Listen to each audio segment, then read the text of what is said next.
Hello, Apparition and PDI. Welcome back to the Rose Manor. It's time. Okay, Inspect Your Memories is continuing from previous save. Hello, April Umi. Welcome to the stream. Oh, it's so nice to have y'all here. Last time we left off and we met a bunch of characters. We went, there's already kind of a meta setting in that the maid and the master are going through this mansion in what is likely a modern time, it feels like. And the master has lost their memory. And the maid is being very mysterious and guiding the master through all these different, basically, settings of, like, in time periods in the mansion. And the one that, oh, April Umi, that is so sweet of you to say. And, just to get their memories back. That's totally fine. Oh, wait, welcome to the stream. And the first door we've gone through is in 1600s to look at Mell and his little sister and the White Haired Maid that just stopped by and is clearly a lot more than she seems. And Mell looks like to have a huge crush on her, so which he's very bad at flirting, but he's adorable in his own way. Let's see what happens next.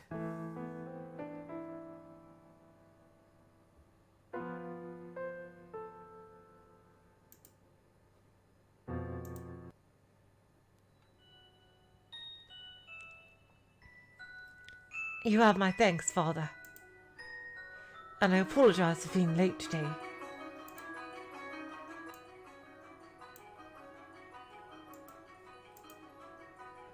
Now there's something unusual. You not being punctual. Music is a bit loud. Yeah, just it's gonna be me switching the music back between Higurashi and this every time because of the music being a bit loud. Maybe next we'll go a whole month without rain. Do have mercy on next year's crops, Mell. You hyperbolized, Father. Hello, Guppy Force. Welcome to the stream. So, did something nice happen? Yes, happy birthday to April Umi. Huh? You look like you're in good spirits. Do I? No, nothing. Something did happen, didn't it? It's all over my face, isn't it? People prefer an open book to a face of stone. So it is. People may prefer it, but it's not a good trait to have for social engagements. What? Not the kind of engagement you'll be having anyway. I'm sorry, don't look so dejected. For now, at least, there's nothing wrong with that. So tell me, what has you in such a joyous mood, Mell? You torment me so, Father. We've taken on another maid. You know how that goes, right? Someone new comes and things get lively for a while. All the excitement has gotten to me, that's all. Why are you looking at me like that? No reason, no reason. So, what family does the little lady come from? Oh, I don't actually know, actually. You don't know? I was going to ask her, but I missed my chance. Father has returned home, and I can't speak to Mother. I see. She's caught her eye, has she? Yes, she has. Oh, God, it's that obvious, isn't it? But the truth is, you're more than just interested in her, are you not? What? No!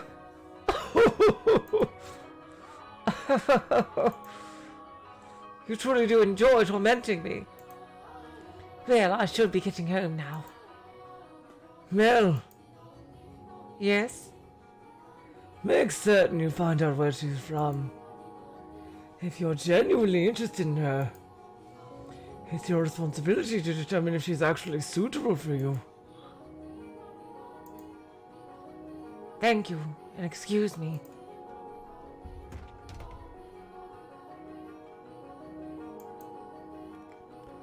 It doesn't matter if she's from an esteemed family or not. Damn, was I right in giving you the George voice or what? Holy shit. Oh my god. No, I'm not in love with her. I'm just interested. This isn't love, no. It couldn't be. This is me we're talking about. Besides, I hardly even know her. Young sire, blessed young sire, alms for the poor. It's the same beggar as before. I don't think he's moved since then. But he looks skinnier than last time. He's going to have trouble making it through the summer. I should give him something while I still have the chance. Alms for the poor. Have mercy. Sorry, but this is all I have to give you. Oh, thank you very much. Blessings upon you. May the Lord bless your soul, young sire. Thanks. I feel bad for him, but that's just the way of the world. Farewell. I bet that little thought's gonna come back to bite him in the ass later in the story.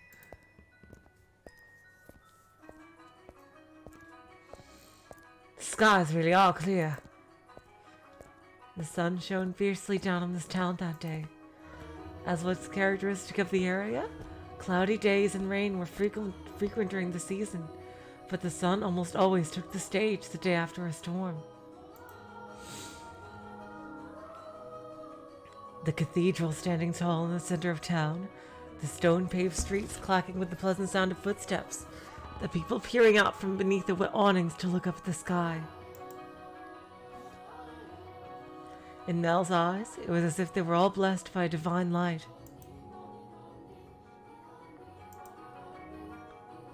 However, not everyone living in the same land was equally blessed. In fact, the blessed were far outnumbered by the forsaken, even if their time would later come to be referred to as the Golden Age.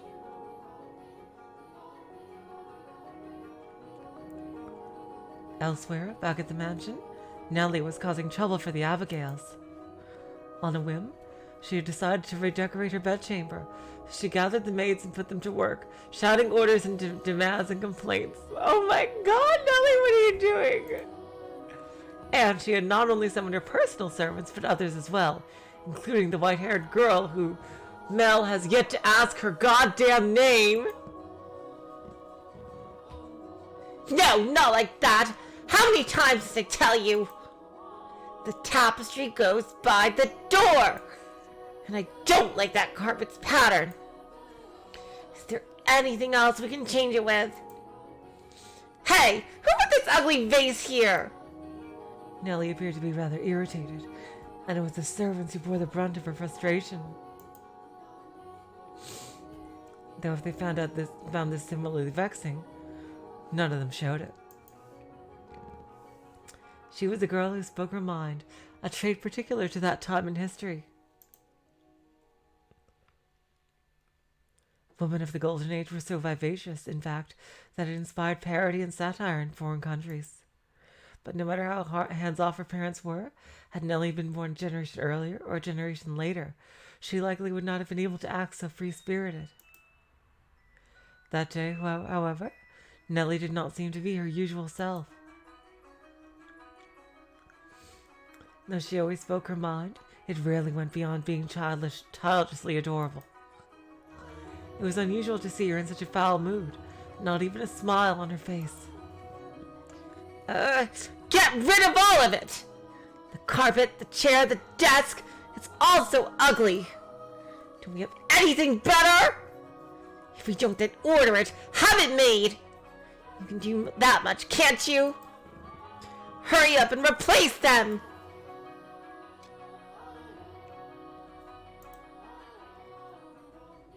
Having only arrived that morning, the white-haired girl was unsure what she was supposed to be doing, caught in the middle of a flurry of maids and furniture and fabric. She chased frantically scrambling Abigails with her eyes and made attempts to help, but not being familiar with the work, she only ended up getting in their way.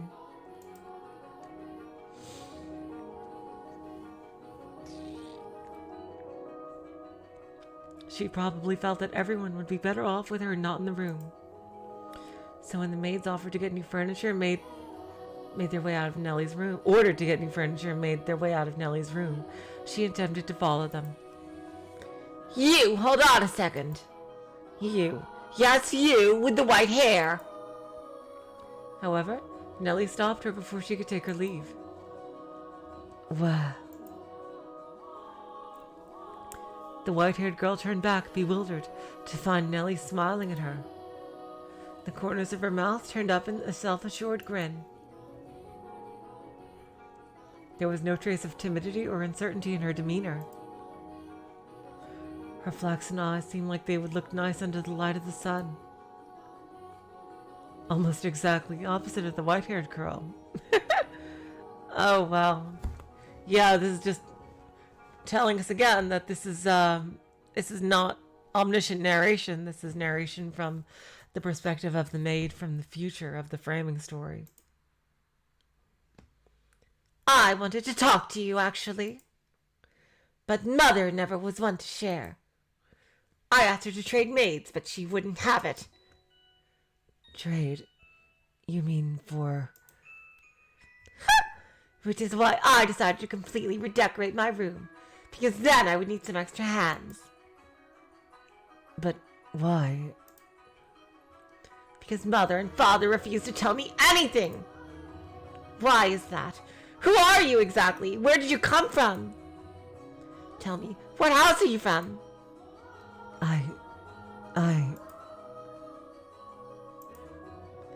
Why can't you tell me? If we took you in, you must be from a fairly decent family. As a member of the Rhodes family, I have a right to know. Do I not? You can't expect me to welcome a girl into my home who won't even tell me where she came from. I don't know anything about you. I haven't seen you at any parties.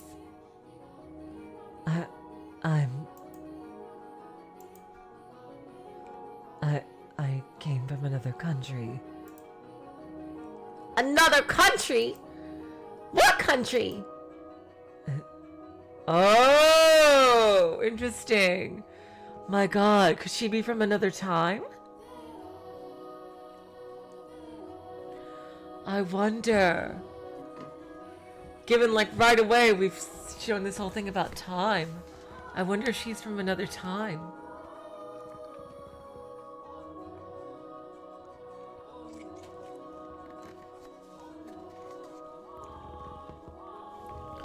Somewhere very, very far away.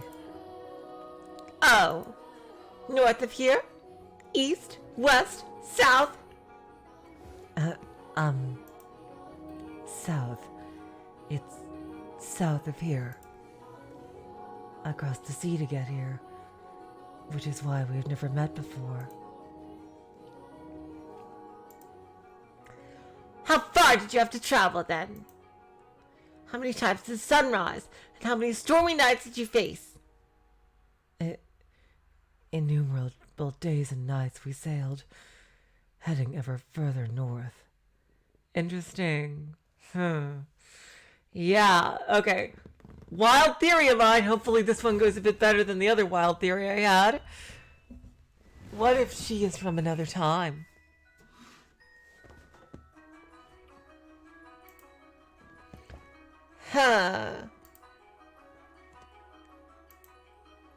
So tell me. Lady Nellie, this is the most wonderful painting. She just tried to brush me off. I won't let her get away that easy. I will have my gossip, so help me! Painting. It's in my room, so of course it's wonderful. But that one's especially so. You're both so adorable. You, Lady Nellie, and Lord Mell. How old were you when it was painted? I hope that's a good voice for the white-haired girl.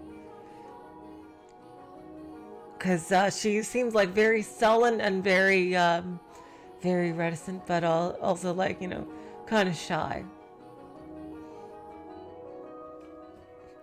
Huh? Ah, that painting! Goodness, yes, you have a good eye for art. It is magnificent, isn't it? This was done when I was 4 and Mel was 7. You see how we're standing next to each other, holding hands?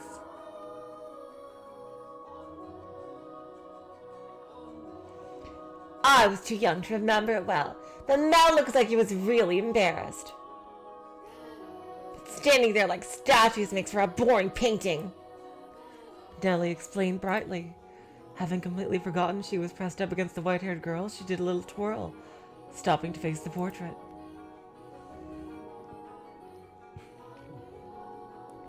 Though many paintings lined the walls of her room, Nellie was most fond of the one of her and her brother. Two darling siblings standing side by side, the older brother smiling kindly, and the younger sister sweetly tilting her head, her cheeks the color of fresh-picked apples. It was like the very embodiment of their happiness. A painting lays its subjects bare, fortune and misfortune, happiness and sorrow, enshrined on canvas for all to see. And this reflection is not merely limited to the point in time it was made either. Did you know, Master, that paintings are alive? They are drawn with a brush over an extended stretch of time, unlike photographs which capture a singular moment. The two have their own individual merits, but a photograph is still while a painting moves. Portraits reveal both the past and the present state of those they depict. Mel and I have always been close. I would sing songs for him, and he would teach me about all sorts of things. He's so smart. Nowadays, Mel hardly even goes on walks with me, making excuses like, I'm an adult now. But we used to spend a lot of time playing together in the rose garden. I see.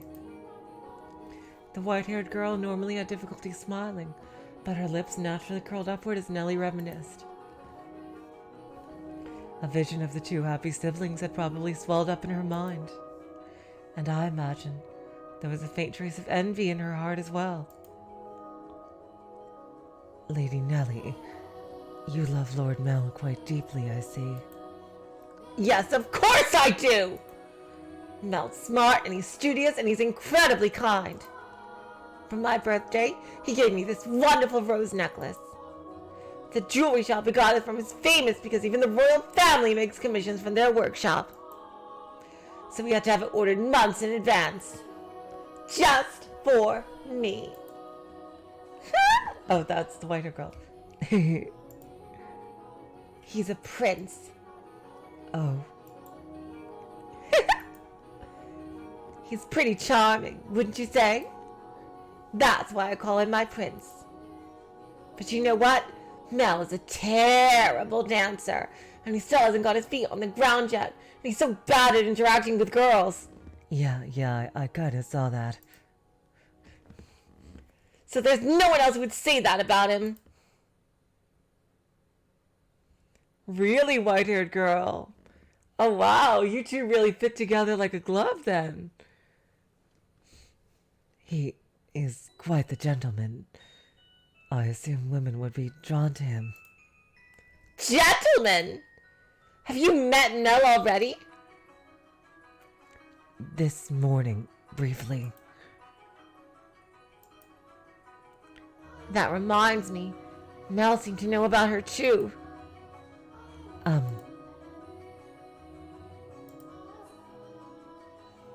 What do you think about Mell? As I said, he is a gentleman. Hello, Nagels. Welcome to the stream. That's not what I mean. Don't think I'll let you get away with putting any funny ideas in his head. What? Mell is too trusting. He's pure of heart, so I won't stand for you trying to take advantage of him. I would never. So you say, but you actually want to get close to him.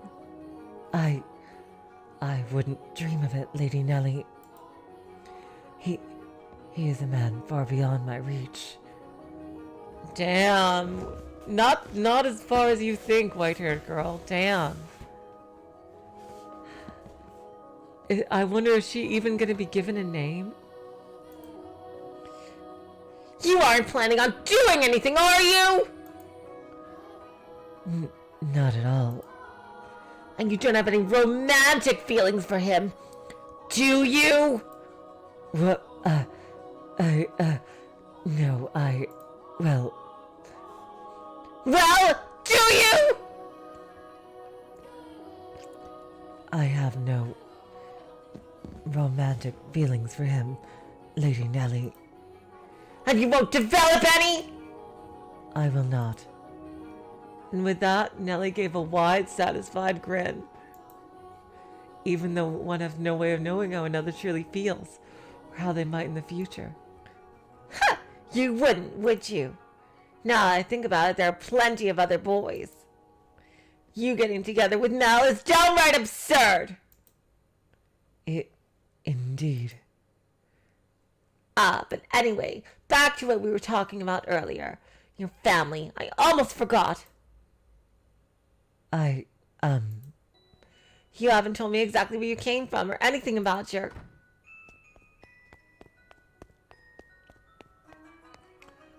Lady Nellie, I brought a new carpet. Just look at the embroidery.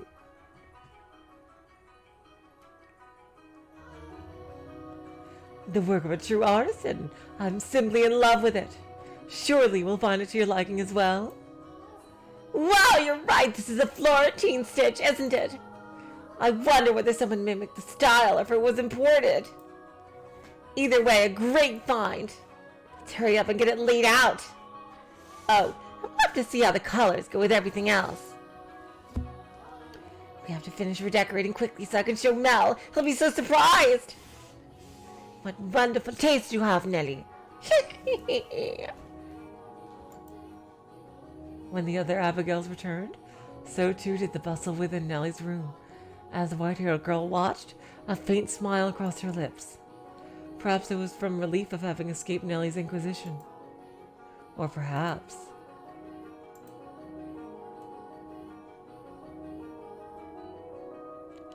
Ah, Nellie, I'm back. Did you eat something you're not supposed to, dearest Mell? You're unusually cheerful. I'm the same as always. Anyway... Never mind that, dearest Mell. Take a look at my room. I redecorated today. So that's what you've been doing, hiding away in the house all day. Nellie? How is that any different from what you were doing? You were in the church all day. I guess. I will look at your room, I promise, but first, do you know where the new maid is? She is gonna get fuming, like smoke is gonna start coming out of her ears, like she's gonna go. Now, don't get any strange ideas. I just haven't had yet the chance to introduce myself, and I thought I should as a member of the family. Mell, you liar. Except you have, and I know it! Being the eldest son, it'd be shameful if she were to pass me in the halls and not knowing who I am. So if you'll excuse me, I would thinking of, getting some kind of light conversation with her.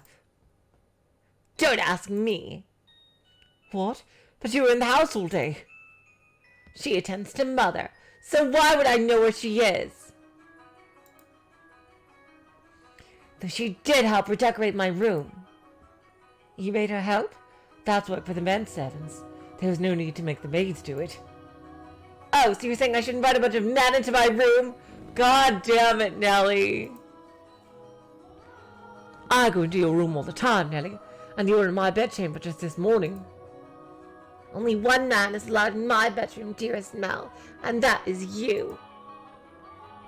So unless you become a servant, which I will not stand for, I will not ask any help from I will not ask any of them for help. Oh, Nellie, you ought to be a little more. A little more what? You better choose your words carefully, Mell, or you are going to get an earful for the next 5 hours. If you're going to lecture me, I won't hear it! Oh, bollocks, what am I going to do with you, my little lady? What? What? Why are you looking at me like that? We talked about you, dearest Mell. I'm not going to tell you what she said. About me? What did she say? Oh God, Mell. Oh God, you wear your heart on your sleeve, don't you? Huh! Please, Nellie, I beg you. She said. God damn it, Nellie. She said she has no romantic interest in you. Well, why did that even come up? Because we're both girls. We talk about things like what kind of boys we like and who's the most handsome. Why do you look so downtrodden, dearest Mell? You look like a sad little boy who can't get his crush to notice him. That face is unbecoming of a prince, Mell. Are you interested in her? That's strange. You haven't even met. Except I know you have. I am not. It's just depressing to find out someone you've never even met doesn't like you. That's all. Yeah, Nellie, I really hope you're feeling guilty about this.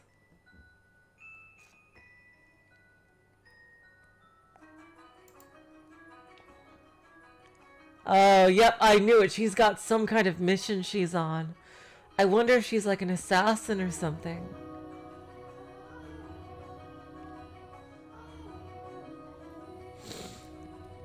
If I'm going to make my move, I must do so soon. I don't have much time. The master of the house isn't around, so next in line would be him. Oh, I wonder what she has to do.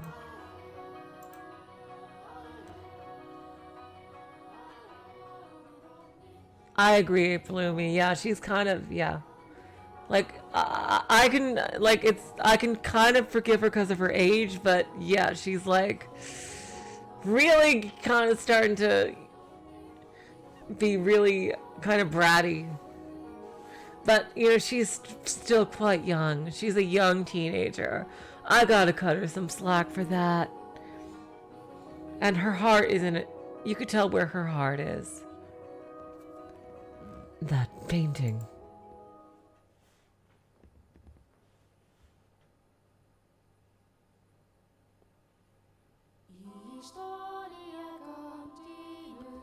That was a very short chapter.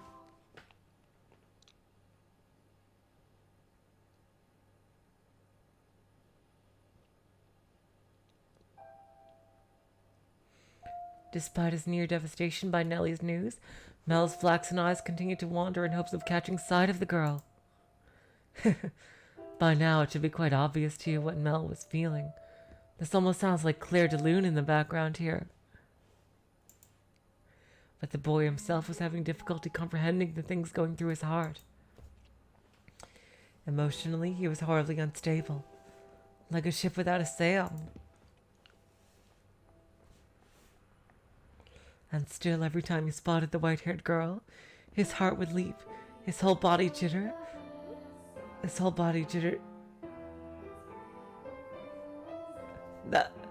There's a typo here.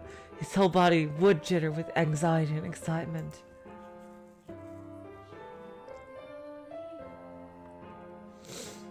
He had never felt anything like this before, and as such he struggled to keep these strange emotions in check. Whenever he saw an opportunity, Mell would speak to the white-haired girl. Why doesn't he get her name? Although, if she is like an assassin or something, then she probably wouldn't even give her real name.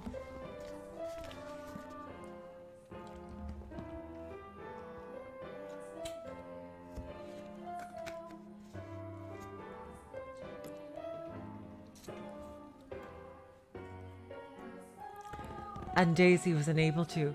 He either spent in secluded silence or a distracted daze. Love is a curious thing. It has the power to change those who experience it. When he did manage to approach her, he tripped over his tongue. Again and again he talked to her, and again he stumbled. Oh, Mel. Oh my god! Oh! Yep, here's the Claire de Lune part of the song again. I imagine if you were to take him to see a romance at the theater in his present state, he would cry just as much as little Nellie. Every time I'm reminded of the melody of Claire de Lune, I always start to cry. God damn it, Danganronpa. We cry at tragedies because we draw parallels with our own lives. At least that is what I think. Great tales of romance attain true gravity by the audience only when they are personally familiar with love.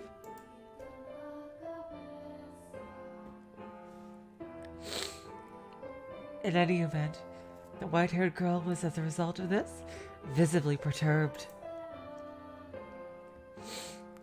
She was delighted that he was being kind to her, but confusion overpowered every other emotion.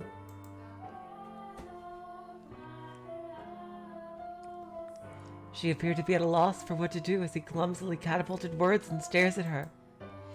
But Mell did not back down, though he probably knew not what caused such fiery emotion to erupt from within his breast. One's first love, in particular, tends to burn like a wildfire. Are you familiar with that sensation, Master? Oh? Oh, jeez. Ah. There she is. Is she cleaning? No, it looks like she's reading. It's now or never.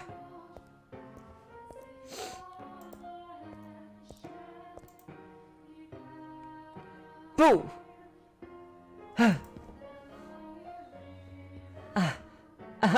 Oh, sorry. I didn't mean to scare you. Lord Mell, you very clearly meant to scare me. Because you just wouldn't notice me. What are you reading? You look pretty engrossed. Oh, I'm sorry. I should have asked for permission. It's fine. No need to apologize. Feel free to read whatever you want. And you're welcome to bring books back to your room if you'd like to spend more time with them. But I was just amazed that the mansion had a library. It must have been a lot of work to collect all these books. There are some pretty old books in here, too. Your grandfather's. Some that he collected, and some even older than that. Take a look at this. I think it's a diary, but it's not from this country. Or this century, for that matter. Maybe a feudal lord? Huh. He is complaining about the quality of the harvest. Can this forsaken land only produce over sour grapes? Ah, if only the largest of the, Barney, or maybe Barnier. If only the largest of the Barnier estates were mine instead. The land there is much more suitable to cultivation. There you have it. You can read this, Lord Mell. More or less. I've looked over it several times already, so that wasn't too difficult. Why would such an old book be here? I'm not sure. It and all of this was already here when I moved into the mansion. Have you not lived here your whole life? I was born at our estate. But to me and Nellie, this is more like our home. We moved when I was still young, and we've lived here ever since. Nellie and Mother have both grown quite fond of it. Father, though, often goes back to the house, because he doesn't like all the roses.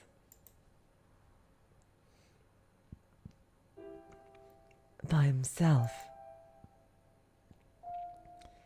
Yeah, well, sometimes Mother goes with him. But for the most part, he goes alone.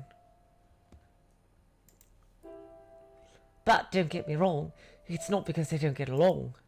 In fact, they act more like teenagers in love than grown adults. It almost makes me sick having to watch it. Oh, my dear girl. It is a wonderful thing to be so close, no matter how old they may be. True, but still. Well, they are my parents. Oh my god. Oh god, I bet this is really foreshadowing about her past.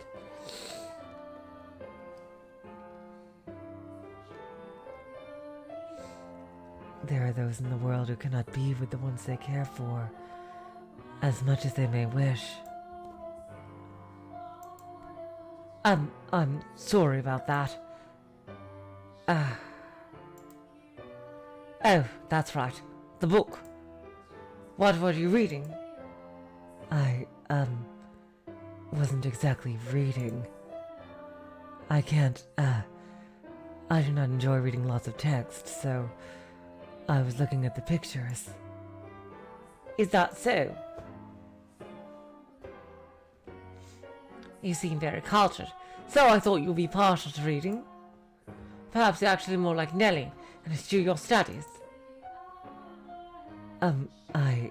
Yes. I wouldn't have guessed. But you like looking at pictures? I do. What else do you like? What? What do you enjoy doing? See now, Mel, you are getting better. Slowly but surely, you're getting better at talking. It can be anything. Oh, God, this music is making me tear up. And this conversation is actually really adorable.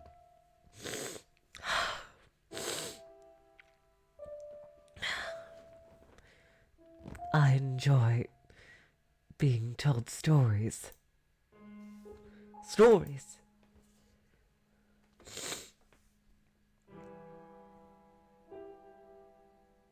Hello, Marco J. Welcome to the stream. Yes, when I was young, my father would tell me tales. What kind of stories did you like? There was one about an imprisoned girl. Tell it to me. All right, let's see what this story is about.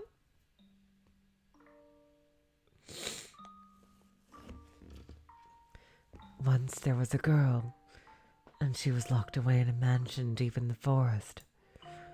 A mansion with only one window. But the window sat high upon the wall, far beyond her reach, so it was always very dark inside, unlike this mansion. However, the girl did not like the outside world. There were lots of scary things out there after all. Though she may have been all alone in this mansion, she grew comfortable with the darkness in time, so she had nothing to be afraid of.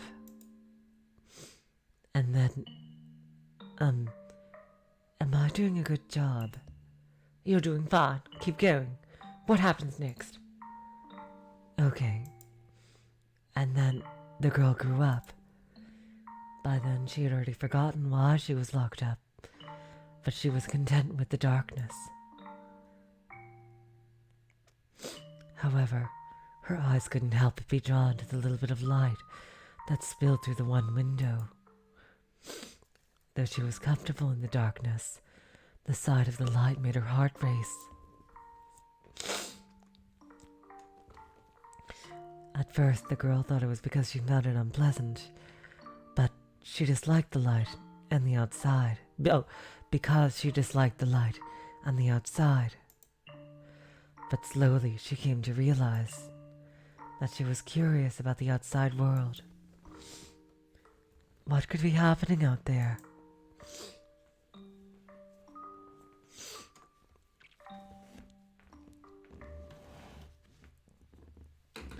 For all she knew, the town, the forest, the people, all of it could have changed while she was imprisoned in the mansion.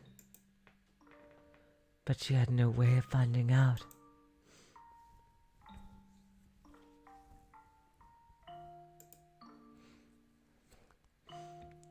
So the girl decided to write letters and throw them out the window. What began as empty grasping became routine, continuing for several months until she was finally ready to give up. But then, a beautiful white dove flew in through the window. Tied to the dove's leg was a letter. Her heart racing, she read the words contained within. It seemed to have been written by a man. The letter contained numerous questions for the girl.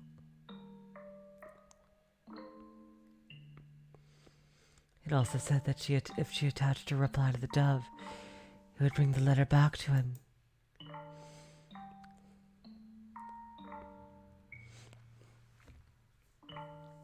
She was astonished, but she wrote him back anyway, taking care not to mention where she was. After having exchanged letters a number of times, the two felt very close to one another, as though they had known each other for many years, despite having never met. And eventually, the man said he wanted to meet her. Indeed, the girl wasn't sure what to do. Should she tell him of how she lived? Should she reveal where she spent her days?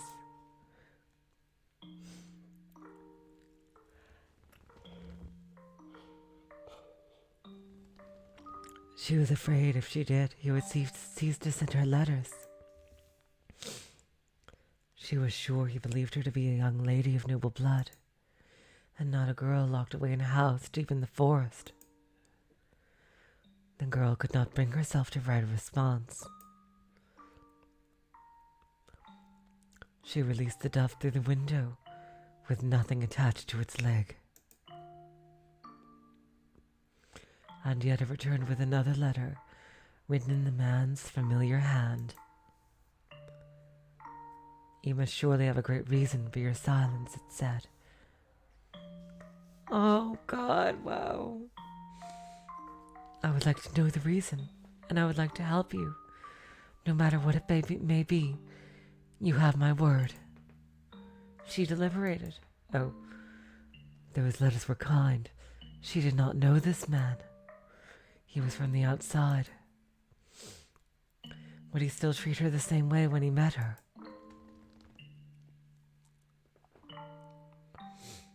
And did she even want to step out into the world beyond? What do you think she did? Wrote a letter and agreed to meet him, right? Yes, she did. The girl made up her mind. She would write a letter. As always, when she tied it to the dove's leg, it flew off out the window.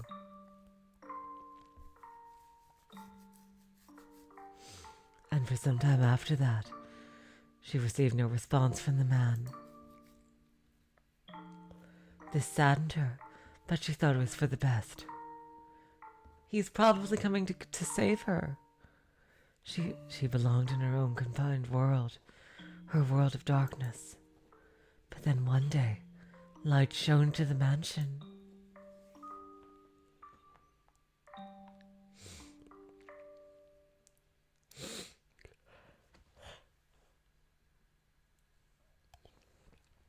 The sealed door had been opened, and in the doorway stood a handsome young man. "I have come for you," he said. The man was a prince from a neighbouring kingdom. When the girl stepped outside, before her sat a magnificent carriage, the likes of which she had never before seen, accompanied by many servants.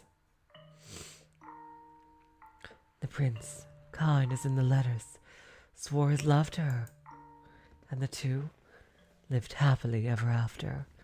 Well, that is a very sweet fairy tale.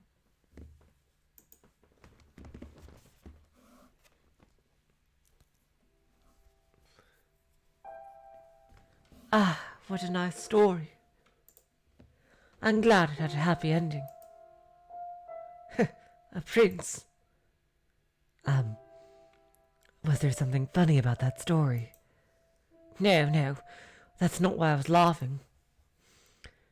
Do you ever imagine what it would be like if a prince showed up for you? Huh? It doesn't have to be a real prince, even just someone like one. Is that something you dream about? Oh, no,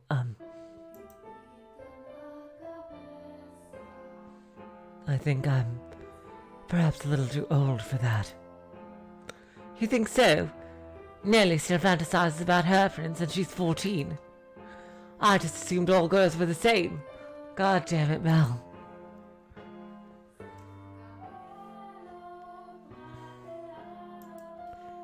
Lady Nellie's prince. That's you, Lord Mell, no? What? Is it not? I mean, we used to play make-believe a lot when we were kids, but I very much doubt she still thinks of me that way in earnest. When she calls me a prince now, it's mostly in jest.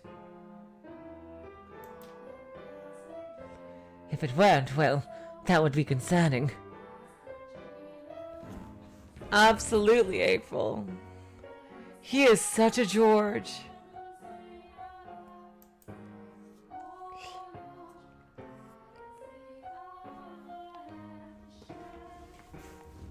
Oh.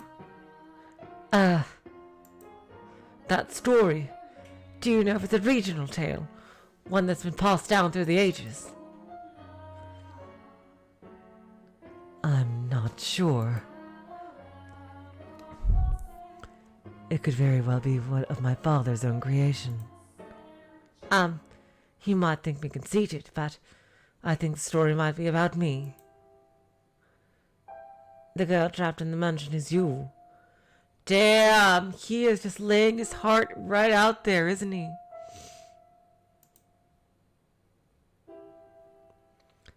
You haven't been locked up anywhere before, have you? No, thankfully. I've never been locked up before. Thank goodness. But with an appearance like mine, I can sympathize with her being afraid of the outside world.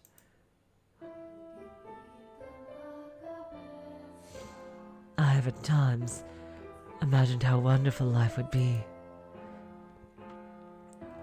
if it were only me and my father. But the girl left the house in the end. If your father really wrote that story, then I believe it contains his hope for you to end up the same way. Oh? I don't have what it takes to be a real prince and whisk you away, but I can at least pretend. Oh wow, Mel, you've grown a level in badass today. Oh, I knew you could be a sweetheart inside.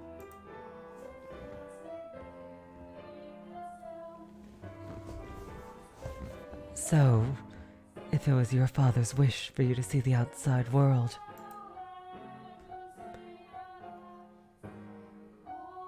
oh, that was Mel. God damn it.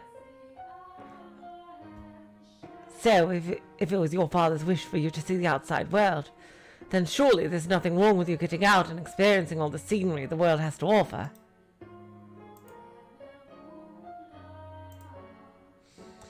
I want to see the outside too. Or, to be more specific, other countries. So, Maybe we could go together. I don't know. That feels like what he's gonna say. If you'd like, we... Oh, someone's coming. Oh, God, no. Wow. Such a young romantic teenager.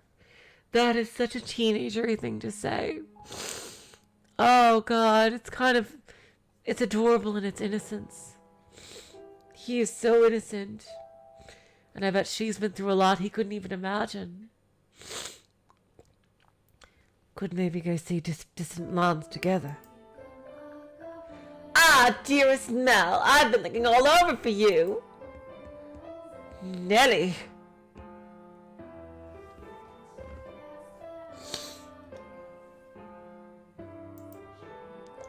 Look at this, dearest Mell. Mother bought these wonderful gloves to wear on walks. The roses embroidered on the wrists are just precious. Nelly, the ultimate cock block right here. Damn. Oh my, you're right. They are beautiful.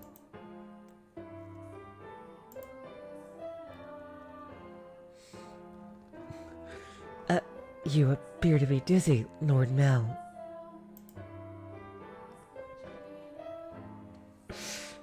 Are you feeling unwell? No, I'm fine. God damn it, Apparition! I gotta read Apparition's comment here. Apparition, he said, whoa, Nelly! Oh, that's a good one. No, I'm fine. God damn it, Nelly. Mell was feeling frustrated at his inability to convey his feelings to her. Oh, I think you got through. I think you could hardly be more clear.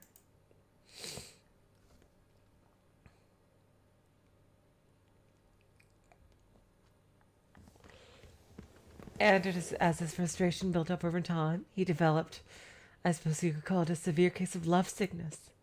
For several consecutive nights, he had been afflicted with a peculiar sensation, a presence in his bedchamber. Death. Oh my God! Death to the unholy one. Uh-oh. Death to the heretic. Death to the witch.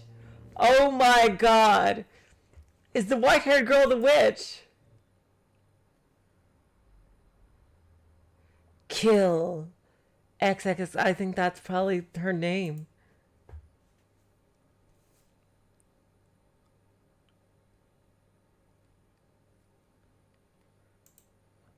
Jeez. Why? I never wanted her to die. Was she not eating? Oh my God. Oh no. Oh no. In the story, she died in the tower. Oh my God. Seal of the tower. Understood?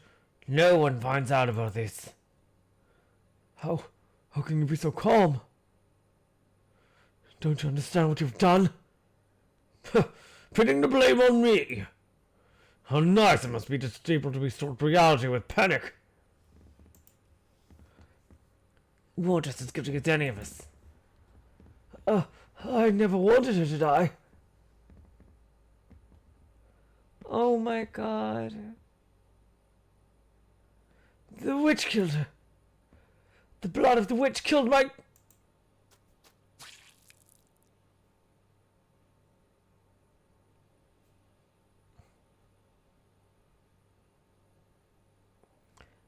Oh my God.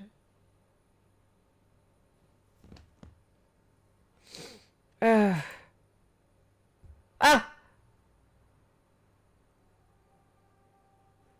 A dream. What was? that dream. It was horribly unsettling. I was holding someone, a girl I cared for dearly, in my arms, and she was limp. It was almost as if she were dead.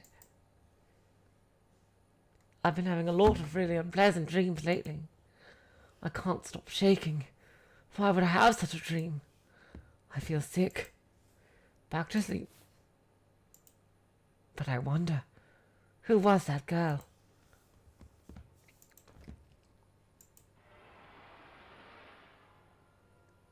Oh boy. We might get into a scary scene soon, I feel. I can sense someone standing beyond my door. Is someone there? It's like they're watching me. Is it just my imagination? I can't move. What do you want? Go away. The sound is growing fainter.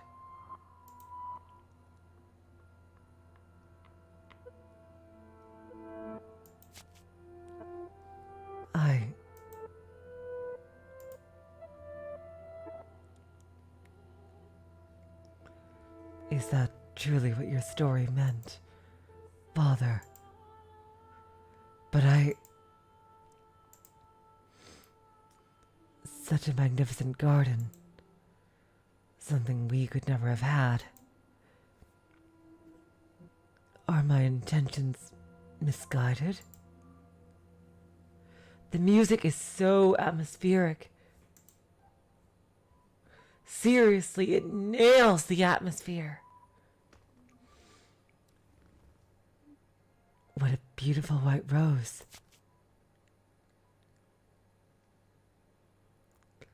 There she is, the mysterious maid.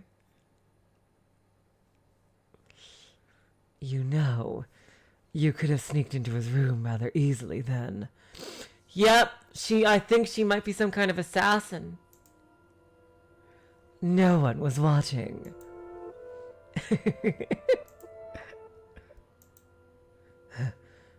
How long have you... Oh, you needn't pay me any mind. I shall not condemn you, no matter what you might do. Rather, I'm on your side. Nationwide. I was not going to do anything.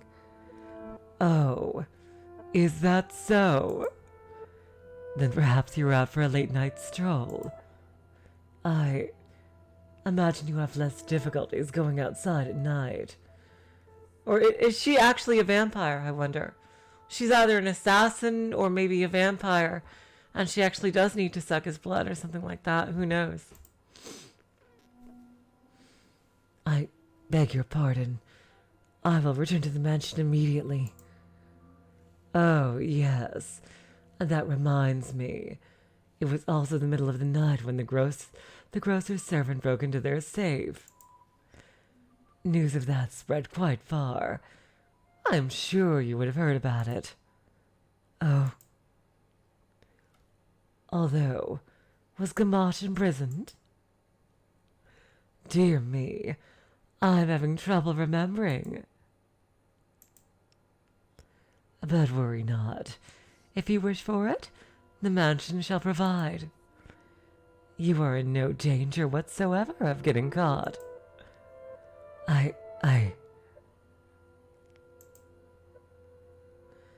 Okay, so she's a thief. Let me see. Is that her real name? Gamache? I guess that's her last name.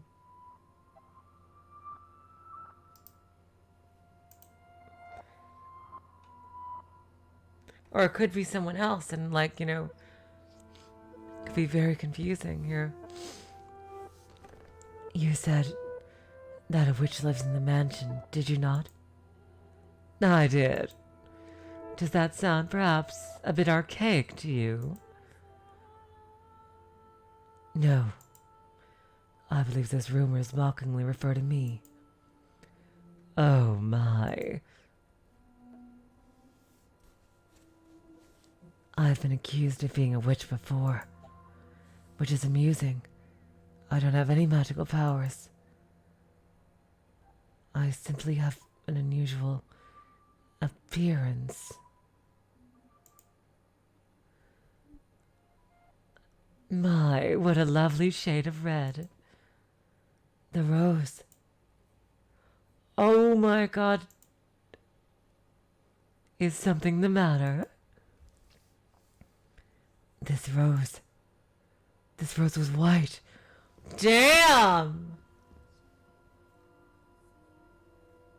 So either she's doing that for her, or she's doing it that without her knowing. Until I took it in my hand. Is that so? I apologize. I must sound mad. I'm sure I was just mistaken. It couldn't possibly have changed. I wonder... Yes? Did the girl locked in the mansion become a princess? What? We should lock up and head to bed. Make sure all of the shutters are closed nice and tight, and then draw the bar on the front door.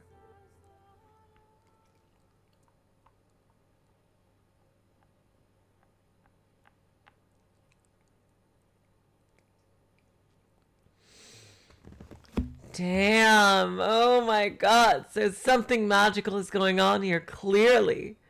Well, that should be obvious given how, like, we're essentially looking into the past here.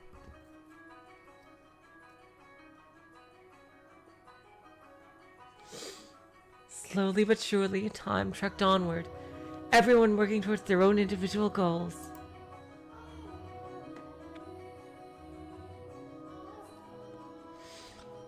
Each early summer breeze that blew through the garden was like God's hallowed breath carrying the flower's fragrance in through Rose Manor's windows. If only time could be stopped and this beautiful era made to live on through eternity. As usual, Mell's eyes chased after the white-haired girl, and Nellie pursed her lips in frustration at him. But she was still rather docile. Even taking into account how self-centered she behaved. How fickle her temper, Nellie's fits were still no worse than a playful kitten. Hello, Sailor Moon, welcome to the stream. See, at that very moment, our little lively feline had her claws poised to swat at the flaxen-haired young man. Mell, you promised me! Or have you forgotten? I haven't forgotten. I'm just asking if we can go another day. Another day? This isn't something that happens every day. I've been looking forward to tonight's performance for so long. There's nothing I can do about that. We're having a gathering at the priest's home tonight. Several high-ranking officials have come up from the mainland just for this. Who cares? I care? You know, Nellie, it doesn't have to be me who goes with you. No! I want to go with you, Mell! You've been so distant lately, dearest Mell. You refuse to do anything with me. That's not true. Tell me. If you can't go today, then when can you? When will you be willing to go out with me? When will you be willing to play cards with me, to have tea together? I can't make any promises. I have things to do, obligations. And Nellie, you're almost an adult yourself. Stop acting like such a child. I'm not an adult yet, I'm still a kid. If it means I don't get to play with you anymore, dearest Mell, then I don't want to be an adult. Nellie, you can't. Lady Nellie, the master wishes to speak with you. Huh? Father does? What could he want? I bet he's gonna betroth her to someone. Go on, Nellie. You can't make father wait. He's very particular about keeping their appointments. Yes, he is. Unlike you, dearest Mell. What's got her in a foul mood? Oh, her sprite looks very different here. Oh, thank goodness for small miracles. Nelly just won't seem to take me at my word lately. You mustn't be so harsh on her. She is your one and only darling little sister. You're right, but still, she's taken a bit too far as of late. Oh, I am not so sure. She doesn't seem to be behaving any differently to me. Her. Am I the one acting differently then?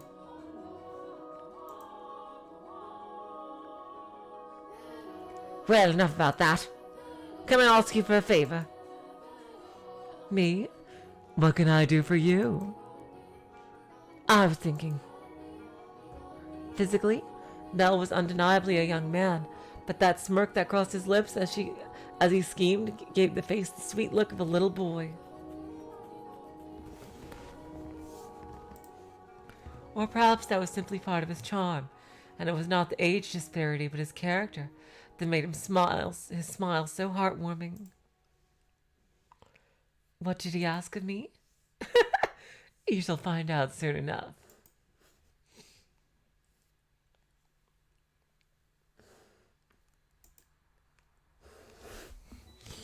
It's cloudy. And thank goodness for that, too. Though it'd be even better if it were even darker out. I believe the textile shop was around here. Ah. Hi there. Oh God, the Claire de Lune sound just... Oh God.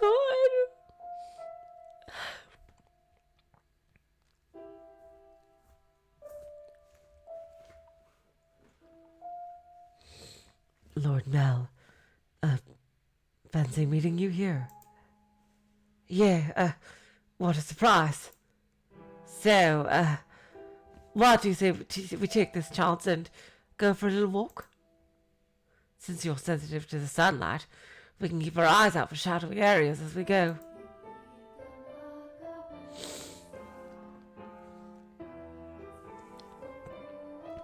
And if you're feeling well, just let me know.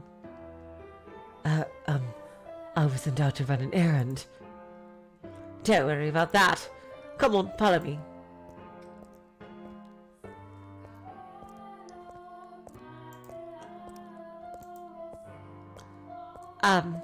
I'm sorry. It actually wasn't an accident that we crossed paths. I planned this out ahead of time. Also to have you sent on a fake errand. Oh my God, Mell. You should say that to her at the end, after you've had a good time.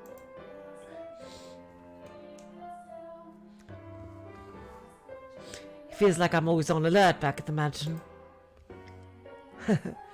Can't relax in my own house. It's actually kind of funny. Sorry, that was inappropriate of me. I just thought that since the sound's mostly blocked out, would it be all right if just... Wow, he lied to Nelly and everyone just for this chance to go out with her. Ah!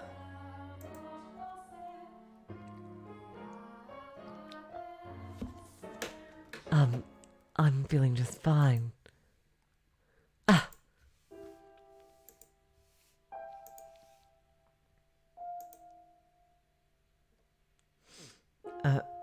Of course, I get her out of the house and I can't think of anything to say.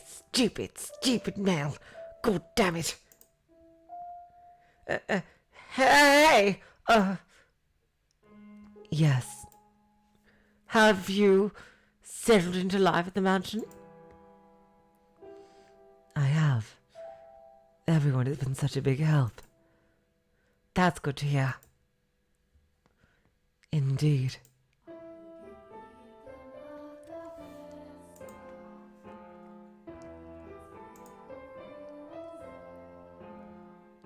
So,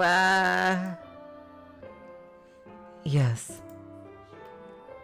Nellie told me that she had you help her decorate her room some time back. Yes.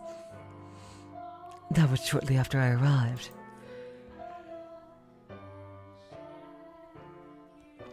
What of it?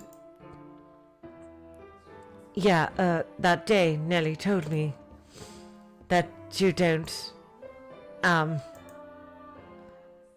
don't. Never mind, sorry. It's not important. It is important, but I can't just ask how she feels about me. That would make it sound like I... Forget sound like. I do, don't I? Lord Mell. Oh, sorry. Had something on my mind. It looks like it might rain again today. The weather just usually gets better as summer approaches, not worse like it has been.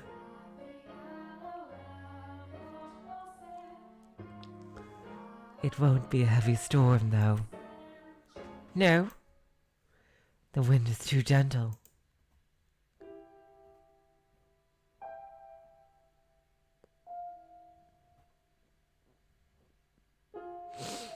You can tell from that.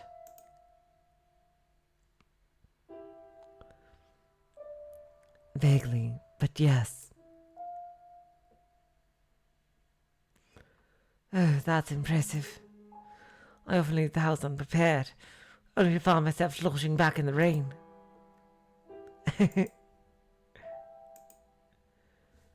You laugh a lot more than you used to. Do I? Yeah, and I like that. You look better with a smile on your face. A smile suits Lady Nellie much more than I. What? Her smile and your smile are completely different.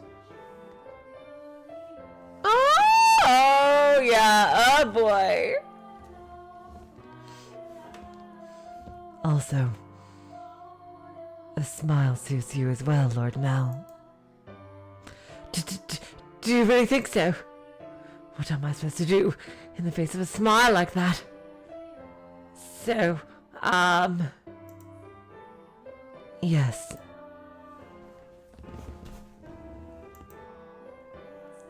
Knowing her, if I ask if I'm imposing, she'll say no without hesitation. Trying to cover myself isn't going to get me anywhere. Hold on a second. I never did get you those flowers like I promised.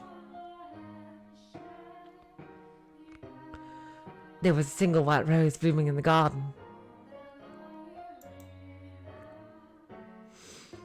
I was planning to give it to you, but it disappeared before I had the chance. Here's a sweetheart. So, I'd like you to have this. It's not a real rose, but it won't wilt either. Mell was holding an ornamental white rose. It was an impressively detailed replica of the real thing, crafted by an incredibly skilled artisan's hand. Damn! It was, I imagine, made by the same craftsman from whom Mell had ordered Nellie's birthday necklace.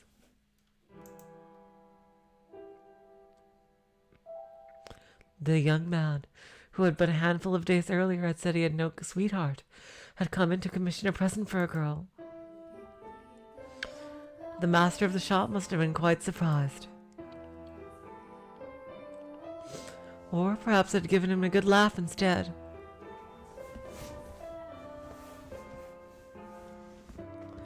It was for this moment that he so desperately sought for time together with the white-haired girl.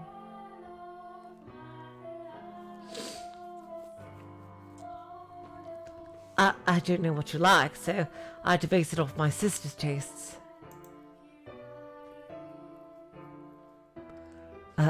My apologies. I cannot accept this. She's afraid she's gonna change the color like she did before. Oh no. Is the design not to your liking? No, I just... If you're concerned about how much I paid for it, don't be. I just want you to have it, that's all. Please. Why are you so kind to me? Why? Because... I'm sorry. I can't accept it. Oh, God. A clear glint of flustered panic was visible in her red eyes. There is not a girl in the world whose heart would not flutter at the sight of the sparkling rose accessory. But her reaction was far from delight. As a matter of fact, there were traces of fear and apprehension in her countenance. I beg your pardon. Hold on! With a look of distress on her face, the white-haired girl made to run off, but Mell grabbed her by the arm in the nick of time. At least, tell me why. Is it because you dislike me? I never said. Something's wrong with me. From the day you arrived at the mansion, it's like I haven't been myself. I've been strangely flattered ever since then. Whenever I try to study or whether I try to read, none of it sticks. I'm just looking at pages of text, tracing rows of letters only for them to disappear as soon as I look away. It's all because of you. I truly am sorry. Please, don't be any more generous than you already have. When I'm with you, my willpower wavers. What do you mean by that? Oh God, this is it. I'm so sorry. Wait! Mell's grip loosened for a moment, allowing her to slip free and dart off like a gust of wind, not giving him a chance to stop her for a second time. The dumbfounded flaxen-haired boy stood frozen in place, left all by himself.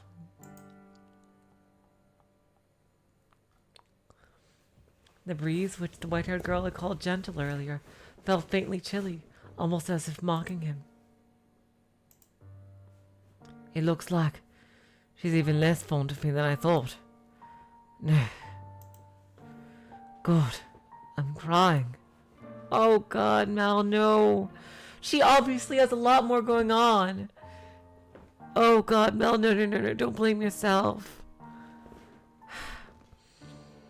I'm pathetic. Oh. Well, if it isn't Mel, what might you be? Are you crying? I'm so pitiful. Sorry you had to see this. Think nothing of it. I passed by a girl just a few moments ago. She appeared to be rather distressed as well. Did something happen between the two of you? I wasn't good enough, it seems. Not good enough? That was the new maid I was telling you about before. I was, like you said, Father, I was keen on her. Quite. Enough to bring me to tears like a miserable child.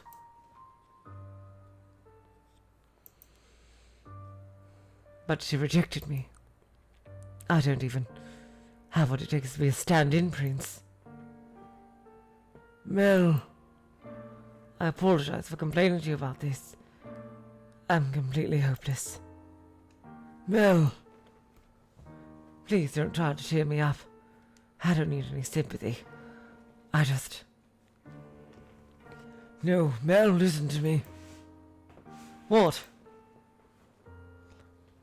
I've seen that girl before. What do you mean? But Oh, you said she was a servant in your house, right?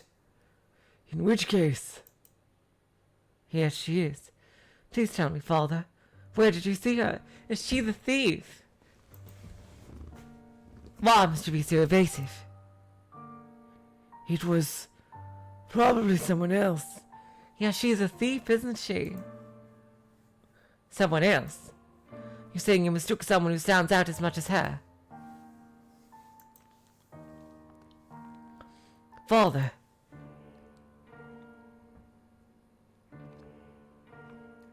She, and a man who I assume is her father, paid a visit to the church once.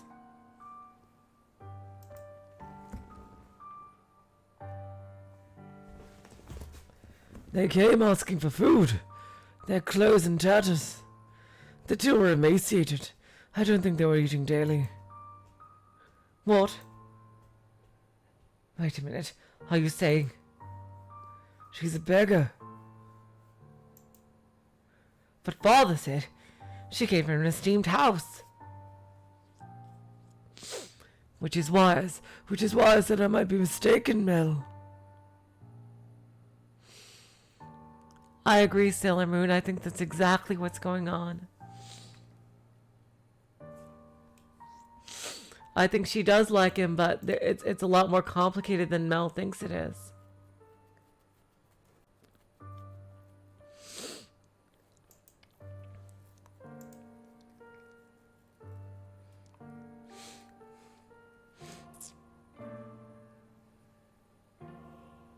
She has a singular aspect, but is it possible there is another girl?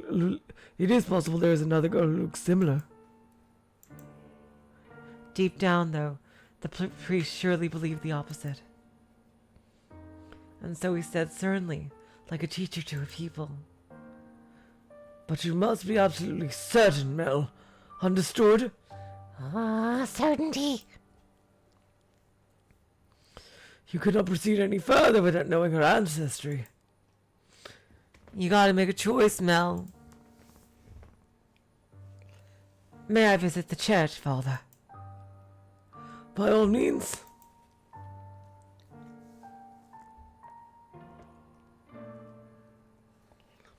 In the back of Mel's mind, a vision of the night of the storm, the night that the white-haired girl arrived at the mansion, was surely replaying. She had been wearing little more than rags and covered in grime, hardly the appearance of a respectable young lady of class.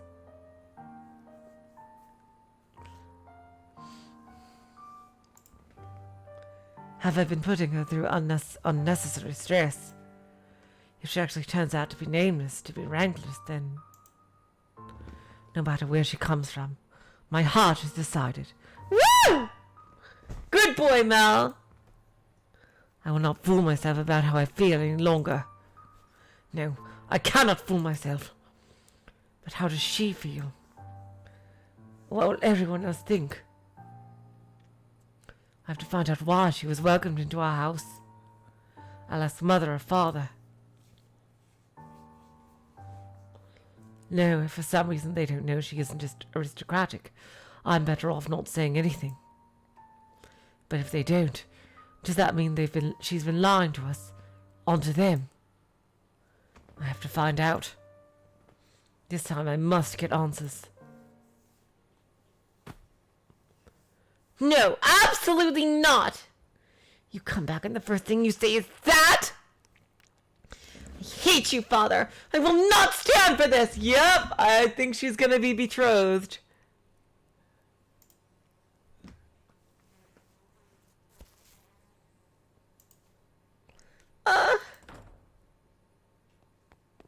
Why? Why would you just suddenly throw that on me? You didn't even ask for my opinion. Yep, I think so. Oh, that's a new sprite. No, I won't do it. I'm fine the way things are. I'm just fine. Oh, God. Dearest Mel, I need your help. I don't want to get married. Yep. Exactly.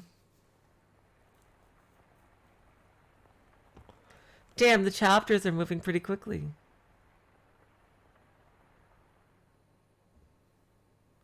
This may seem sudden, but I must confess that I made a grave mistake. My transgression is that I was unable to completely predict where this path we were traveling led. My hands were full dealing with my immediate day-to-day tasks. So I could not but pray that there was happiness waiting in the future. Happiness for everyone who lived within Rose Manor. But I am but a mere maid. There are limits to what I am allowed to do. And furthermore, it was not a place to offer her my hand. My place to offer her my hand. Roads, such as the one we were following, have a way of diverging with little warning. And if you do not turn the wheel exactly at those sudden forks, you may end up somewhere horribly off course. I was well aware of that fact. Which is why I thought that what I did was for the best.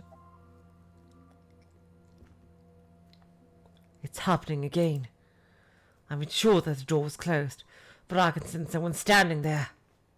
Someone watching me. Footsteps. They're looking down at me. I want to open my eyes, but I can't do it. Curses. You're just going to leave without doing anything, aren't you? Then hurry up and get out of here. Free me from this torture. No, tonight they're on my bed now, looking down at me. Oh my god, that's terrifying. Oh my god, I really have to go to the bathroom. I will be right back. But this is damn. Holy shit. Oh my god.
Okay.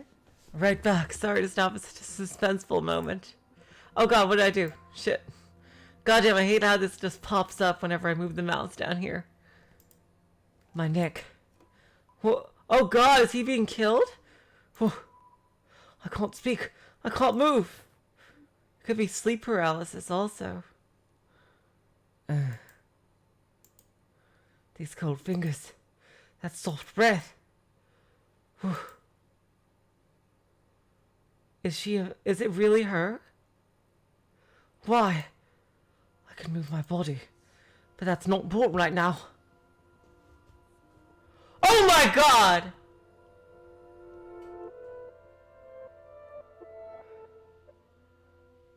Damn, oh. Jesus Christ. Holy shit. Okay, I thought it was her, but oh my god. She's wearing these... Okay, she's not wearing any gloves. I thought... Oh my god. She must be some kind of assassin. She's either an assassin or a vampire or something like that. I don't know. You smell of roses. The scent of a world far removed from ours. He made to gasp at the sight before him, only to realize he could not. The pressure of her cold fingertips wrapped around his throat robbed him almost entirely of the ability to breathe. Why? He silently mouthed the word. For that moment, at least, her melancholic ruby eyes were focused wholly on the flaxen-haired young man. In them glowed a faint flicker of willpower and a continuously burning agitation that roused her to action. I told you to stop being so kind to me. Why? Oh god! Oh my god! Oh my god! Yup! It's one of those two things. Pretty sure. It will all be over soon. Please don't make any noise. Why? To put an end to this family. You are my only... Why are you shaking? What? Upon hearing Mell's words, the strings drained from her slender fingers. He had not been questioning why she would be doing such a thing. There was, of course, a trace of bewilderment visible in his eyes. But he did not shout, nor did he tremble in fear. He instead expressed concern for the young woman who looked like a cornered rabbit. I'm not shaking. You are. I can sense it. As he slowly regained his breath, Mell's voice too grew closer. Conversely, the red-eyed girl's grew progressively more faint and raspy. You are not doing this because you genuinely want to. There is some other reason. This is what I desire. Have you been to my room before? You have. I'm sorry. Well, I'll be damned. Tell me why you're shaking. You're not putting any pressure on my neck. Why haven't you run? Because I cannot fathom why you would do this, so I'm not afraid. Do you hate me so deeply that you want me dead? Do you despise me to the point that you'd be willing to take my life with your own hands? No. No, I don't. See, like I said, there's another reason. If it isn't because you detest me, then tell me, why is it?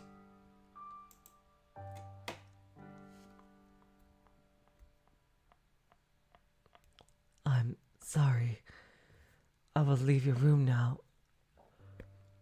I'll do my best not to bother you any further, So please, forget anything that ever happened. Do you think I'm just going to say okay and let you go? Why can't you tell me the reason? I'm sorry. All right, then I'll try and guess. What? It is something to do with your lineage. You're troubled by it somehow. Am I right?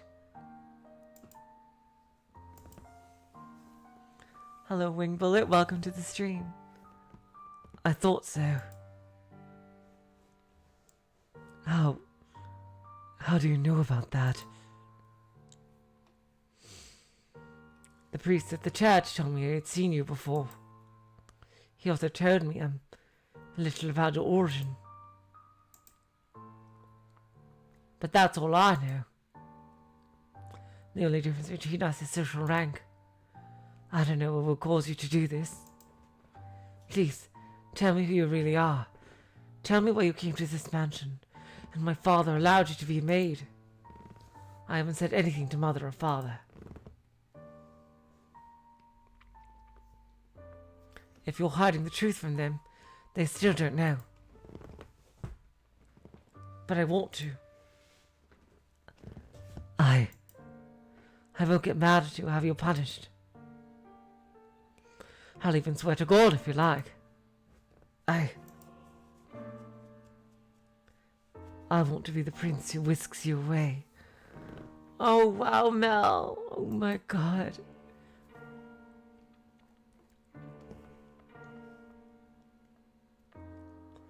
I want to be like the prince who rescued the girl from the dark mansion and showed her the world. I know I'm not that dependable, but I want to help you. Why do you show me such compassion? Why do you treat me like this? I have my hand around your neck. Why? I thought it would be obvious. Or have I not expressed myself well enough? I love you.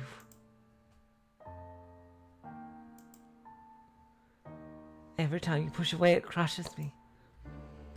I didn't even know my heart could feel such distress. If you dislike me and don't want to be with me, then well, I'll just have to live with that. As much as it may hurt. But if you have some other reason, some weight on your shoulders that you can't share with anyone else, tell me. I want to help you. There are other options. Things we can do about your... No, that's not it. Huh? I've tried to hate you so many times. So yes, there's more to it than just social status. But I can't do it. I couldn't make myself do it. What do you mean? I had so many chances, but I couldn't do anything. She spoke in a stifled voice, as if every word had to fight to escape her lips. She appeared so fragile, so precarious looking down on him, that it seemed as though if a gust of wind were to whisk in the room, it would blow her away completely.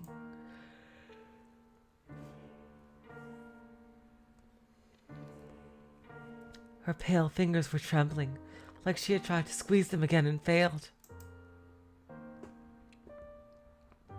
However, her hand did not pull away from his still slender neck. Her hand is so cold. He did not challenge her, but simply kept his eyes fixed on hers, as if carefully watching to see what she would do next. I'll say it as many times as I must. I love you. And I wouldn't be able to accept losing you without knowing anything.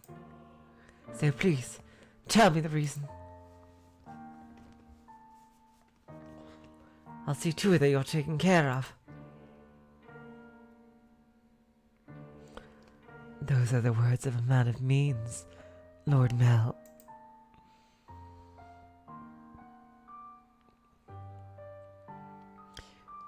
I'm someone blessed enough to have pity for others. You are a foolish young man. You know nothing. But the greatest fool of all is myself.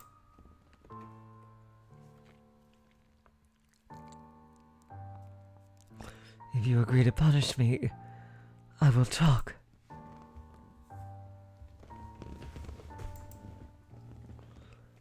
Tell me.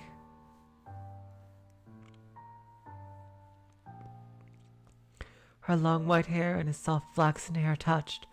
For just the briefest of moments, it appeared in the darkness as though they had fused together.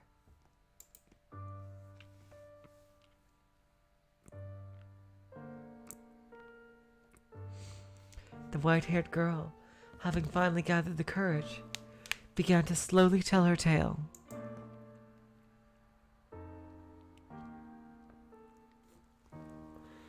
On the night of the storm, I paid a visit to Rose Manor, this mansion.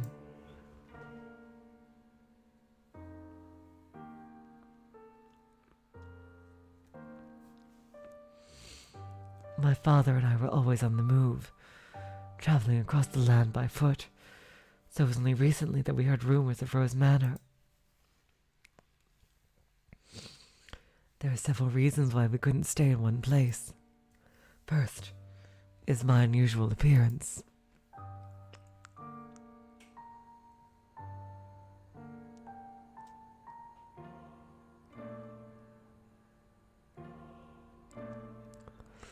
People often find the color of my skin or eyes disconcerting. So after living in one place for long enough, unsettling rumors would begin to spread, forcing us to leave. Another reason was my father's line of work. Is he an assassin? Oh, he's an artist. That's totally different from what I expected. He painted pictures for a living. But he had trouble finding a patron, so we had to work day to day. When he was no longer able to find work in a city, we would move. Did he paint the painting in Nellie's room?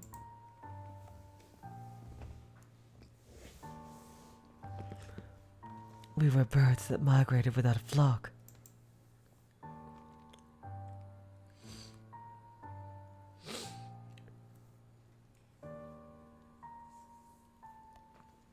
When we arrived at this town, my father was exhausted and weak.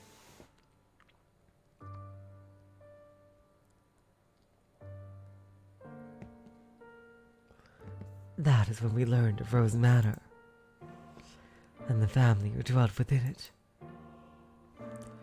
Rhodes is a name my father could never forget.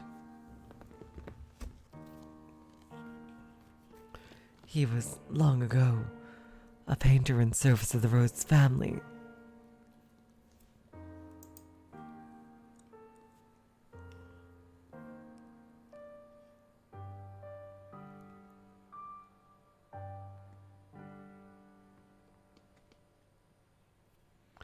Hold on. Your father was an artist here? Yes. It was before I was born, so you probably don't remember, Lord Mell. So, he knew about us before you came here. For as long as I can remember, I've known the name Rhodes. My father was chased from your house, just because they didn't like something he painted.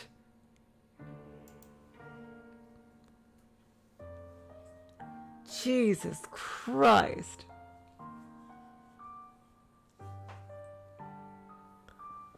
Having failed the Rhodes family, no one else would become his patron.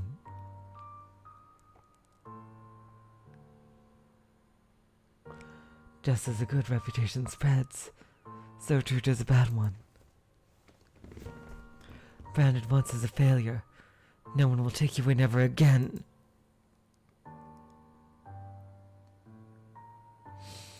You nobles throw out your parties and spread your gossip about this painter or that sculptor.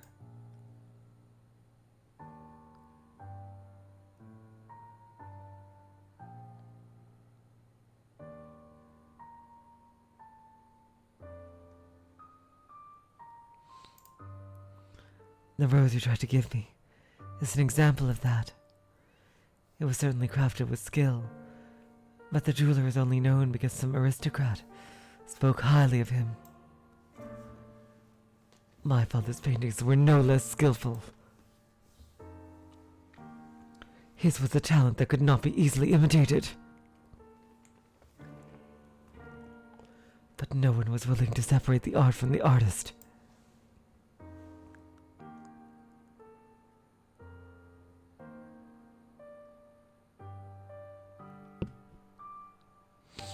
The Rhodes family stole everything from my father, but everything threw out into the streets. His only skill was painting. That was all he could do to earn a living. What little money we had for food, he gave to me.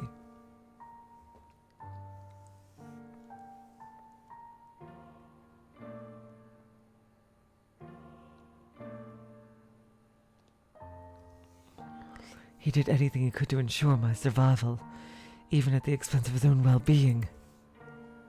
My father passed away in this town. Up until his last breath, he was only ever concerned about me. He held me in his arms and ran his fingers through my hair, an apologetic look on his face.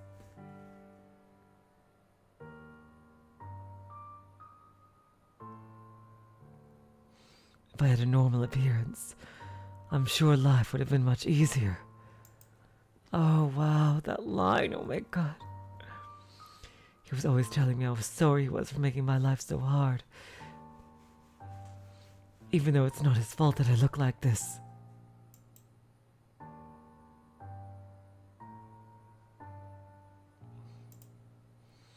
I disdain the Rhodes family for putting my father through such hardship. I imagine you were still living in decadence, acting as though nothing had ever happened. No, you wouldn't even care about the fate of one simple painter.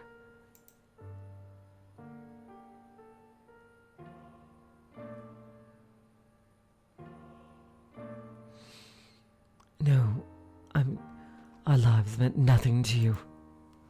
And so I sought to bring misfortune upon you.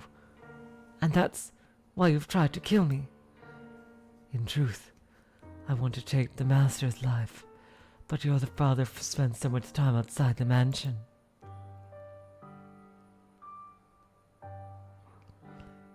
And so,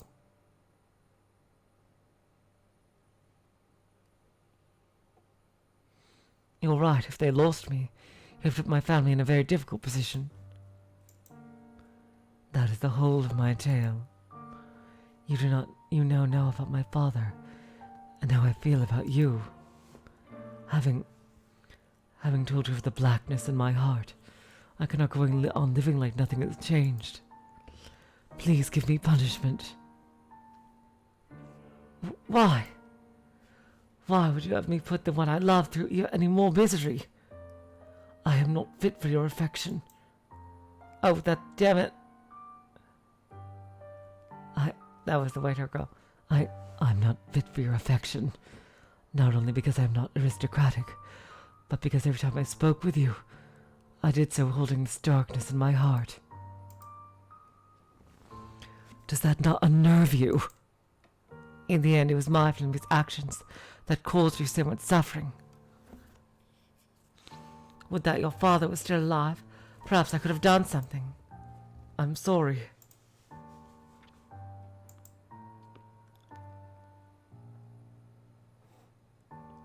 And besides, you hesitated. You didn't actually kill me. What am I to even punish you for? Oh my God, Mel. As you said, you had countless opportunities, but you could not bring yourself to do it. Tell me, why couldn't you kill me? Because if it's because I've given you enough reason to having the slightest bit of interest in me. Nothing was as I envisioned it. What? I assumed the residents of Rose Manor would be cold. People who believed that wealth and rank mattered above all. But on the night of the storm, The mistress was the first one to extend her hand to me. I arrived at the mansion disguised as a beggar. Actually, disguise is not the right word, as many nights I only survived on the generosity of others. The mistress did not send me away when she saw me. Quite the opposite. She took me in as a servant. So that was Mother's doing.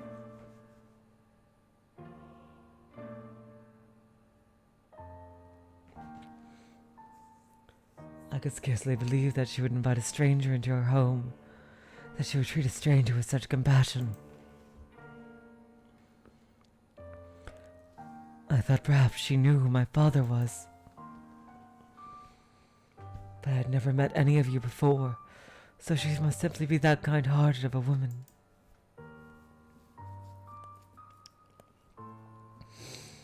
And the mistress continued to treat me with kindness.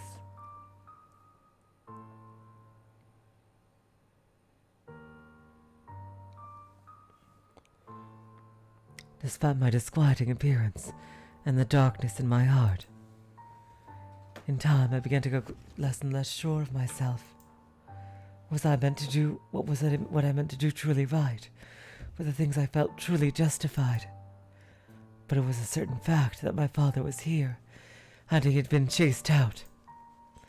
So I decided that I should take your life, put an end to everything before I wavered any further.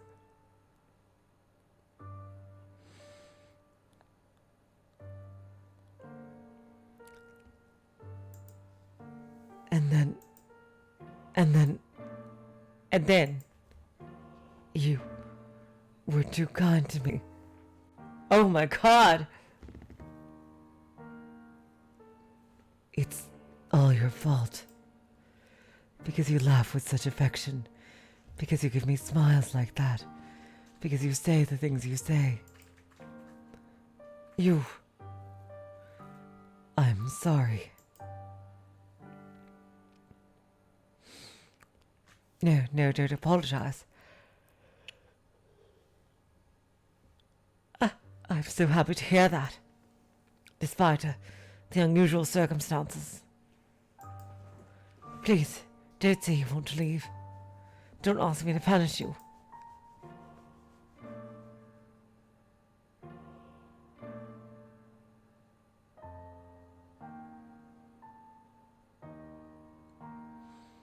Please don't say you want to leave.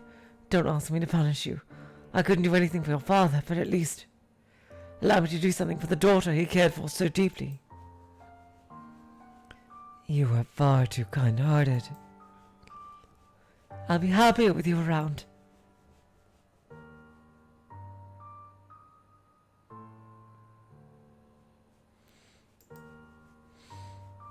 You can become a real aristocrat. Huh? There are families that will be willing to adopt you, especially knowing you'll bring them ties to the Rhodes family in the near future. Are you saying,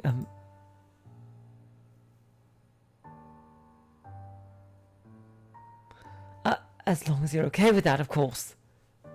I don't understand how you could possibly say that. I have my hand around your neck even as we speak. It seems reasonable enough to me. I'm desperately looking for some way to not have to lose you. But I couldn't.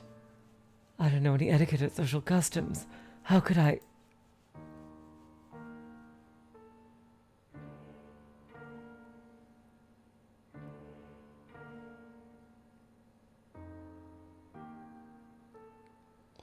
You can learn all of that.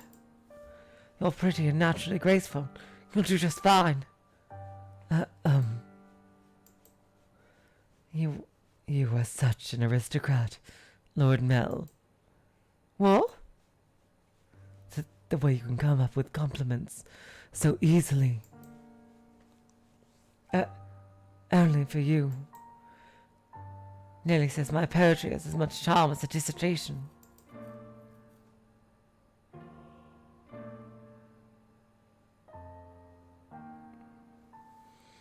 I don't understand theatre. It puts me to sleep. You laughed, thank goodness. Ah.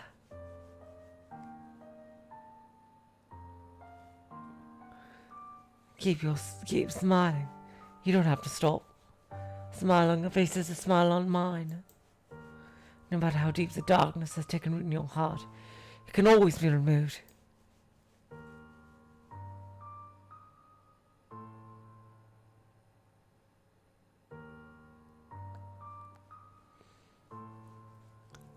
I believe people are capable of forging their own futures.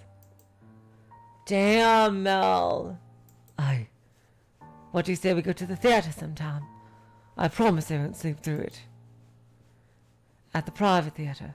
We can get seats at the far end of the second floor, so we don't have to stand.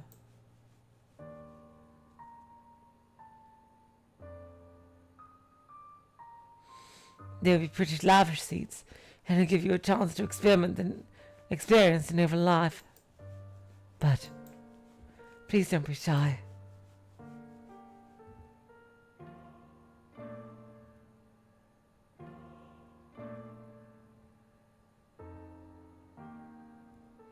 Please don't be shy. I can have clothes prepared for you. I'll ask one of the maids who can keep a secret. Say, the one with black hair. She kind of scares me, though. Yeah, I think you're kind of right to be a little afraid of her.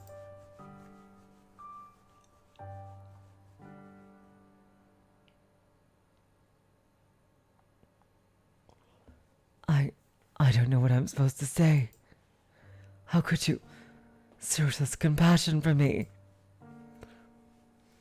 I tried to inflict harm upon you. Am I allowed to feel such joy? For every day you suffered, a day of happiness.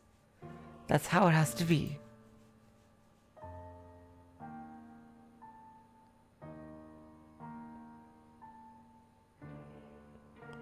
So stand by my side. He softly whispered the girl's name. So he does know her name! For several long moments her lips trembled in trepidation. But in time, she squeezed them together and made a smile. He wrapped his arms around her unbelievably slender, frail frame, holding her tight in an affectionate embrace. Mell approached me the next day. He explained to me the course of events and asked me to dress her up more beautifully than any other noble girl had ever been. She was already a very pretty girl, so even without much effort on my part, simply putting her in a dress, she radiated beauty.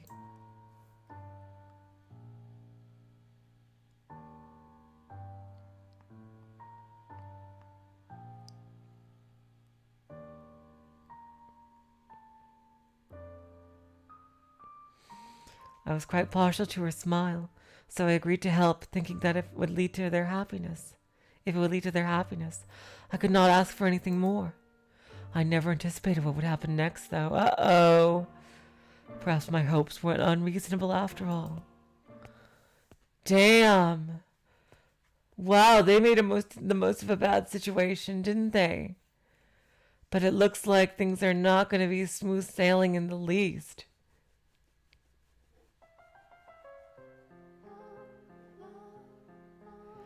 Okay, you guys.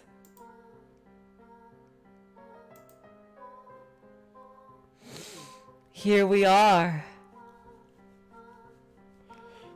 This is really amazing so far. I have no idea where the story is going to go from here.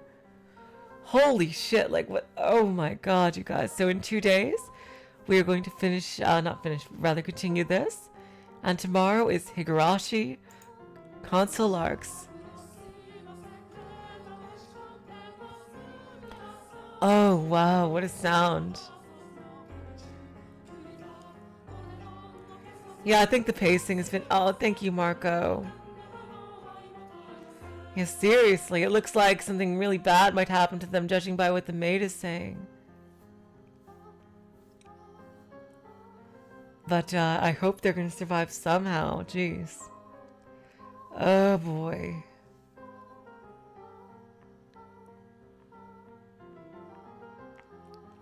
Until then, whether you want to... Oh, thanks, Wingful. I love this song too. All the music in here is fantastic. Whether you're coming back tomorrow or coming back the day after for more Fata Morgana, I will say to you, so long, farewell, auf Wiedersehen, good night. You are all the sweetest of hearts. See ya.